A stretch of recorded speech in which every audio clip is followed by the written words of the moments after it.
سرگودھا میں 9 محرم الحرام کے موقع پر حضرت امام حسین علیہ السلام اور ان کے خاندان کی میدان کربلا میں دی گئی قربانی کو یاد کیا جا رہا ہے۔ اس سلسلے میں حسینی لنگر کا اہتمام کیا گیا ہے، جس میں دوستوں، عزیز و اقارب سمیت شہریوں کی بڑی تعداد نے شرکت کی۔ مزید جانیں گے سیف خان سے۔ سیف بتائیے۔ اس وقت میں سرگودھا کے علاقہ تارک آباد میں موجود ہوں کہ اگر بات کی جائے 9 محرم کے حوالے سے تو حضرت امام حسین رضی اللہ تعالیٰ عنہ اور ان کے خاندان نے میدان کربلا میں جو عظیم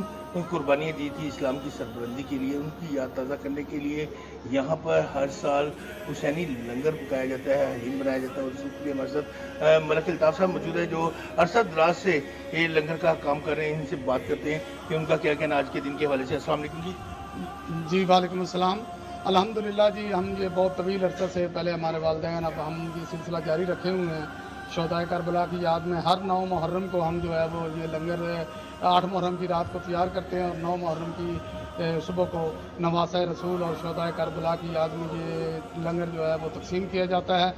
اور اللہ تعالیٰ سے دعا کی جاتی ہے کہ جو اللہ تعالیٰ ہمیں شہدائے کربلا اور حضرت امام حسین کے نقش قدم پر اور آپ کی سیرت طیبہ پر عمل کرنے کی توفیق عطا فرمائے، اور یہ بچوں کو بھی جو ہے پیغام پہنچاتے ہیں کہ کس طرح حضرت امام حسین نے اپنے اور اپنے اہل خانہ، اپنے خانوادہ کا جو قربانی دی ہے، یہ یزید کے مقابلے میں، کفر کے مقابلے میں اسلام کا جھنڈا سربلند کیا ہے، اور یہ قیامت تک جو ہے وہ سلسلہ جو ہے وہ جاری رہے گا۔ جی دیکھا کہ گفتگو سنی، ان کا کہنا تھا کہ یہ جو حسینی لنگر کا اہتمام ہم کرتے ہیں کہ ہمارے بزرگوں سے چلی آئی ہے روایت، اور یہ ہمارے بچوں میں منتقل ہو رہی ہے، اور ہم اپنے بچوں کو بتا رہے ہیں کہ یہ لنگر جو ہے کہ 8ویں محرم کو ہم پکاتے ہیں، اور 9ویں محرم کو جو ہے کہ ہم تقسیم کرتے ہیں، جس میں غریب، مستحق اور عزیز و اقارب میں یہ اس لنگر سے مستفید ہوتے ہیں۔